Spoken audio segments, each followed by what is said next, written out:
UFO network. And between the National Reporting Center and Peter Davenport and the MUFON, we get 100 reports a week on average of people from all over the United States that see these things regularly. And if you start checking, they're out there and they're low, and people are seeing them all the time. And these are highly qualified people, all of whom essentially give us the reports by email. Thank you.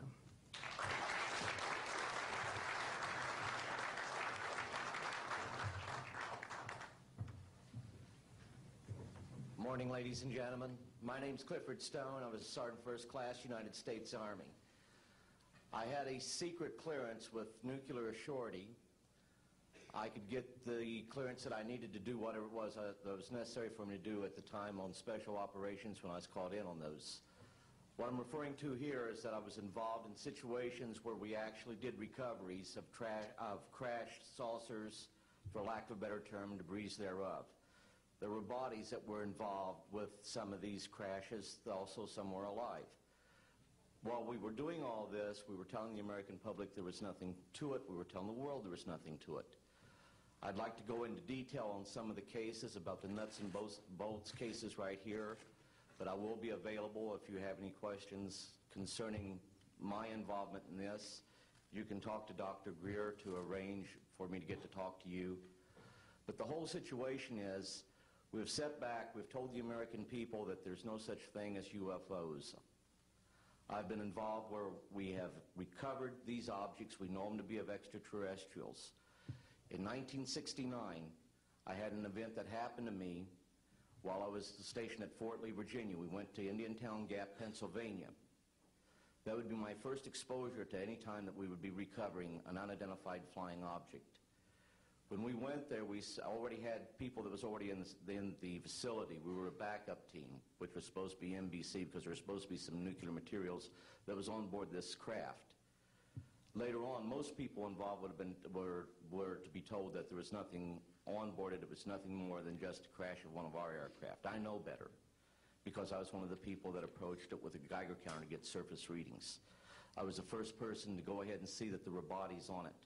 That would be the first of approximately 12 events. UFO crashes are not events that take place every day. They're rare. I know we're not alone in the universe. I know that the absence of evidence is not evidence of absence. It's evidence that has been denied to the American people.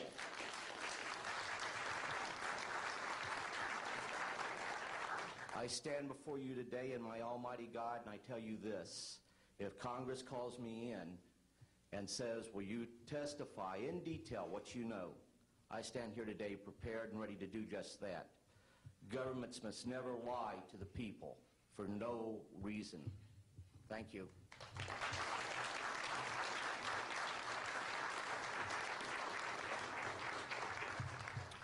Good morning.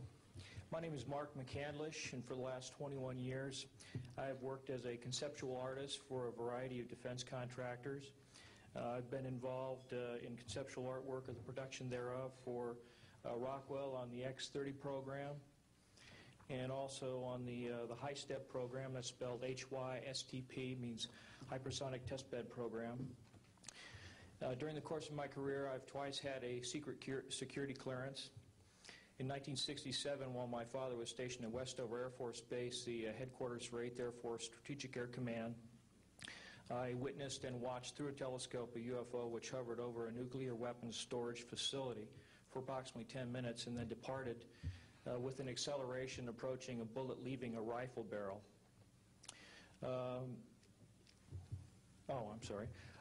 In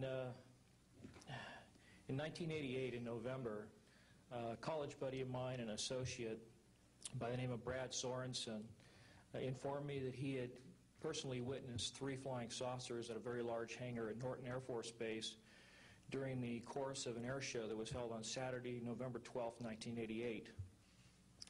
I subsequently called my congressman from that district. I called his office. This was Congressman George E. Brown, Jr., who at the time was the chairman of the Congressional Committee on Space Science and Advanced Technology. I naturally assumed that since this presentation that Brad talked about was for top military brass and certain congressional individuals, that his office must have coordinated this with the local Air Force Office of Public Affairs. A male staff member in Congressman Brown's office not only confirmed the exhibit, but the fact that there were 3 discs at that exhibit. These discs were hovering off the floor without any visible means of support. They were referred to as alien reproduction vehicles, also nicknamed the flux liner because they used high voltage electricity. Let's see. To keep things short, this is a diagram that I made based on a sketch that Brad Sorensen did for me in rough form shortly after he had his sighting, and subsequently cleaned that drawing up and made it much more accurate. And that's the drawing that Dr. Greer is holding there now.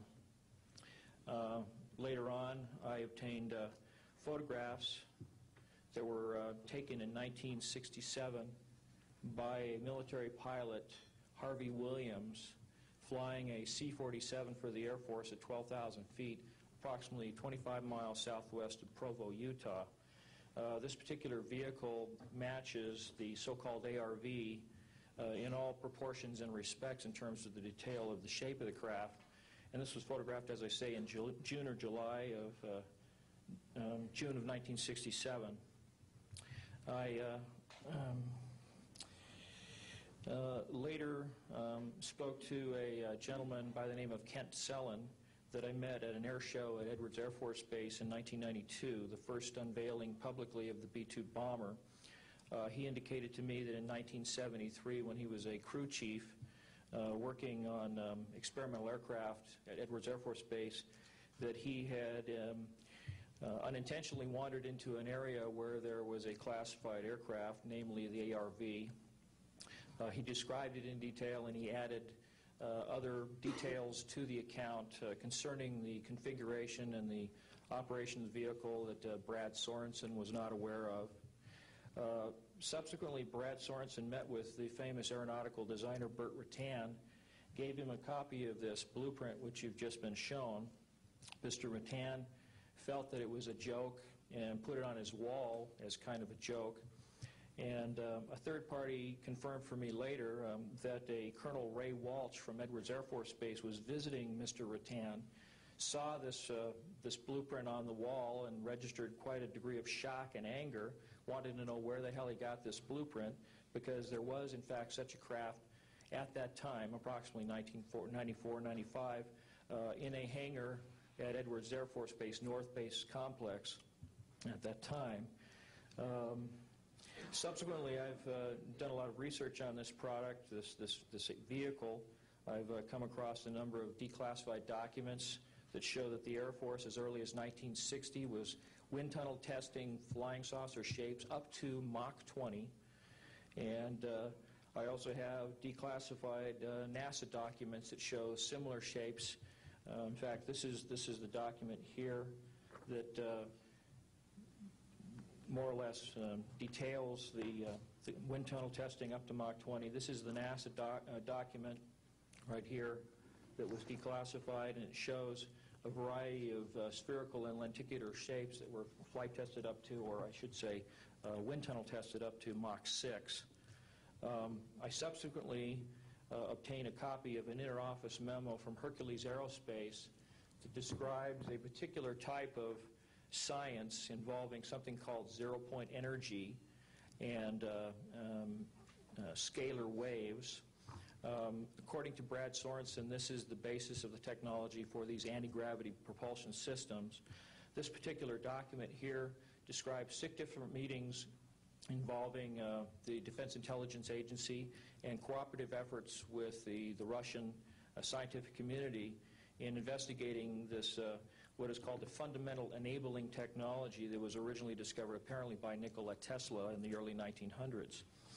Anyway, I could provide you much more detail at a later time, and I am prepared to testify in detail concerning these events and their truthfulness before Congress. Thank you very much.